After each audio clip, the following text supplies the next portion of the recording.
Hey, Tyler Barnes here. So I'm down at Brighton Park on March 17th at about 11:30, and I'm sitting on a hill where I first did my first golden rule video. Maybe after my third golden rule video, they mowed the hill down, and there were some trees on this hill, and it was pretty cool. So I've been waiting until they built the hill back up so I can come back to my spot, right? And it's pretty crappy. It had blackberry bushes and trees. Those blackberry bushes down there, if you're in East Van, the sun hits the water and hits those blackberry bushes, and they are full of blackberries come blackberry season. You don't have to go long down there to fill up like an ice cream, like a 4-liter ice cream pail,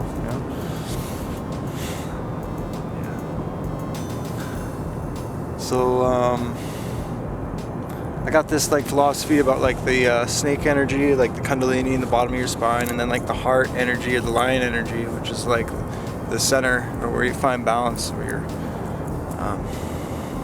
your heart or whatever, and the owl would represents wisdom, or air and fire, so creation and wisdom, so your ego and all that. And this is ether, which ties the air and fire to the water and the earth, which is where the belly of the snake or whatever, the lowest part, that's where that energy is. So that's my truth. I came to a conclusion after being reintroduced to a torque field from a different perspective, and my mind just kind of blew up. I started seeing a rope going this way and a rope going that way through each other, and creating that biomagnetic field. So I did some research, and I like being able to back things up with science, or at least come to a realistic conclusion, as far as I considered to realistic conclusion, possible conclusion, and that's my truth.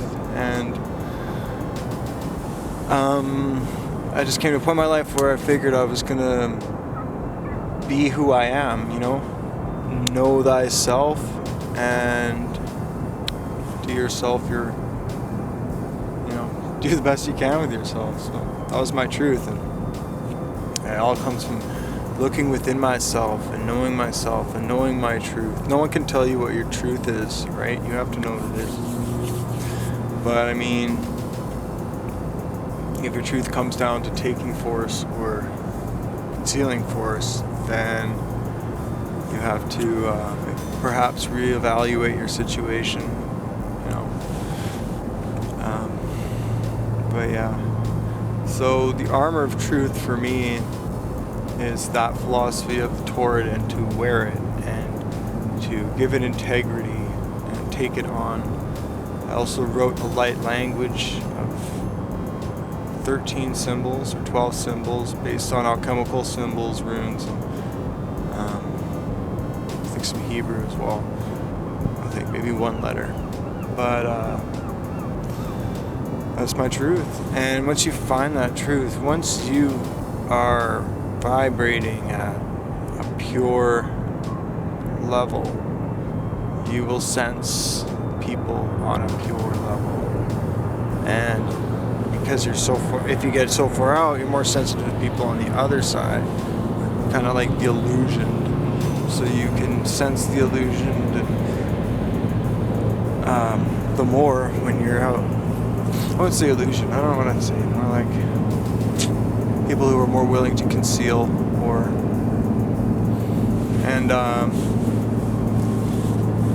so that's the armor of truth, is just getting to that level where it's harder for you to get disillusioned or delusioned. I can't think of the right word. But yeah, if you live in the light, you can see the light. If you live in the darkness, you can see the darkness. A lot of people are very neutral, but because of the way social engineering and mechanics works, you seem to be driven more to the darker side. Like if you look at the sins or the commandments, you know, you got like that movie Shameless. You know, thou shalt bring honor to the family's name.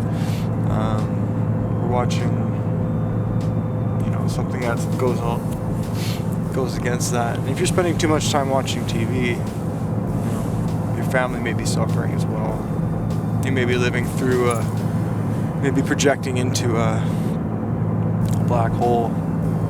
You know, but you know, when they take more than that, because you start projecting into yourself. You start looking inside yourself and doing work. Everyone around you gets pure. Yeah. Because when you lie, there's something going on in your head, and this is proven in many different disciplines, many different fingers of the hand of God.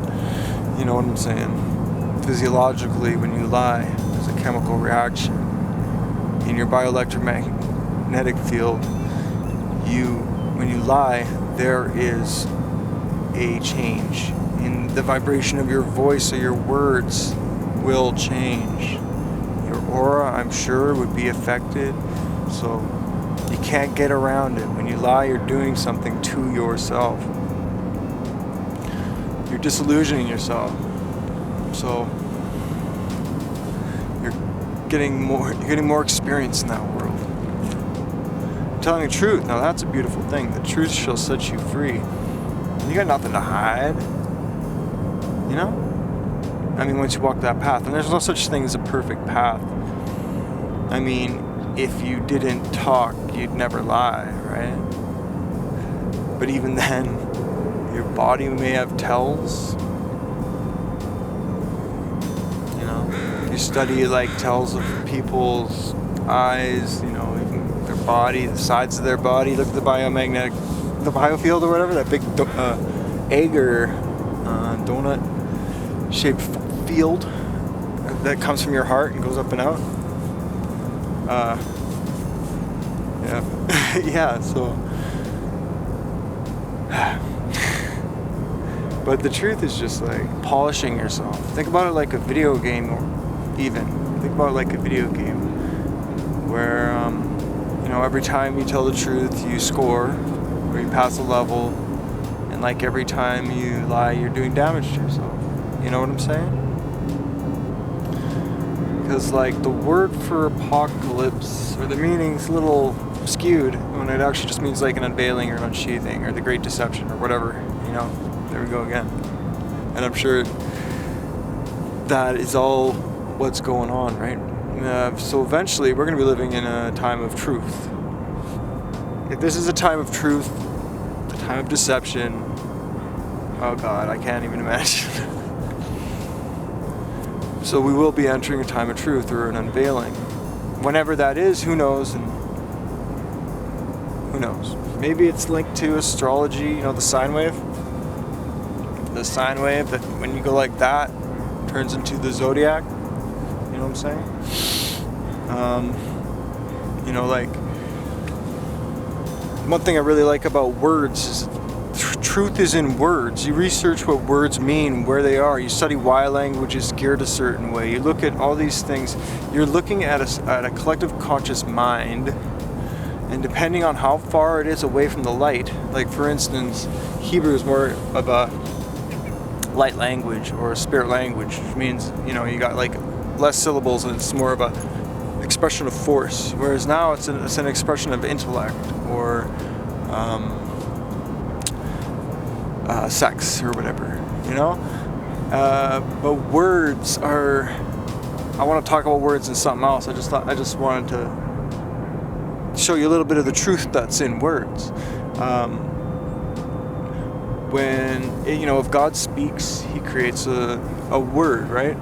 And in the Bible it says, you know, God said, "Let there be light." So the first thing that came was the word. But you can think of that as, you know, a guy in a cloud, whatever. You can think of that as like just vibration. You can think about it as some reptilian punk kid turning on a boombox. It doesn't fucking matter because you're dealing with the vibration, the word.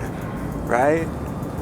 And the God letter L, which is Hebrew, I hope. I don't want to be, I'm pretty sure it is the letter for God. So you have like the Elohim, or the elect, or the elephant, you know?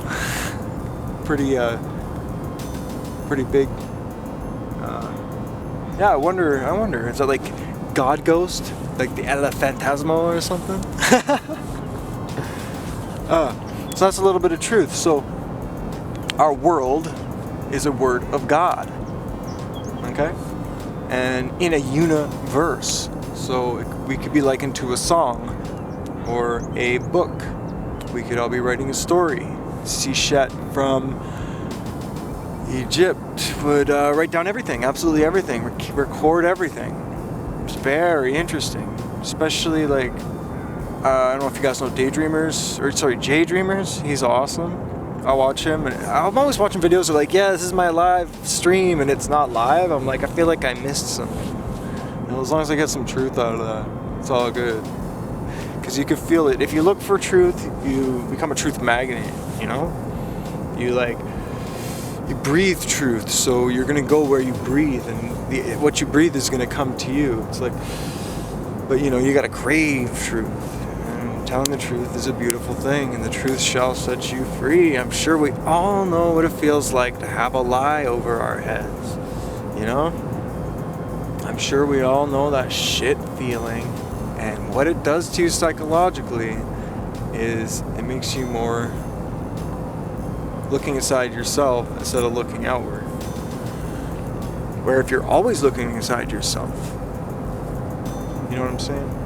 Someone who would lie, you'd be able to actually look at them instead of being insecure and looking inside. So that's the psychological armor of truth. But you know, I like this. I like my spiritual. Everyone's got their own spiritual path. Everyone's got their own spiritual truth. Jesus said the kingdom of heaven's inside of you. I'm wondering why any Christian would go to church. Why there's a church if the kingdom's in here. And what is church? Ugh. Scary. But yeah, just it works for me, and most of the time I'm happy. Which is a big difference than where I was 5 years ago drinking all the time. And all I have to really do is say, you know what, Tyler? Stop fucking lying to yourself. And deal with you. Know yourself. Don't let anyone tell you who you are. Know your truth. And wear it. Wear it, man. And then once you get that, maybe you'll be ready for the Holy Sword, or the Sword of Healing. 'Cause it's about damn time, you know what I'm saying? It's about damn time, I think. If not us, our grandchildren, I guarantee this. I can feel the consciousness expanding. I used to think I was so alone when I was a kid, and now I'm starting to realize it's subtle, but it's constant, and it's very strong. Well, anyways, live long and prosper. I love all you guys. Share this video, subscribe if you like. You don't have to like this video. Subscribe or whatever people do on things. And take care of yourself. And hopefully some of this resonates with you and helps you out in life. Maybe picks you up off the ground and stuff. Just take care.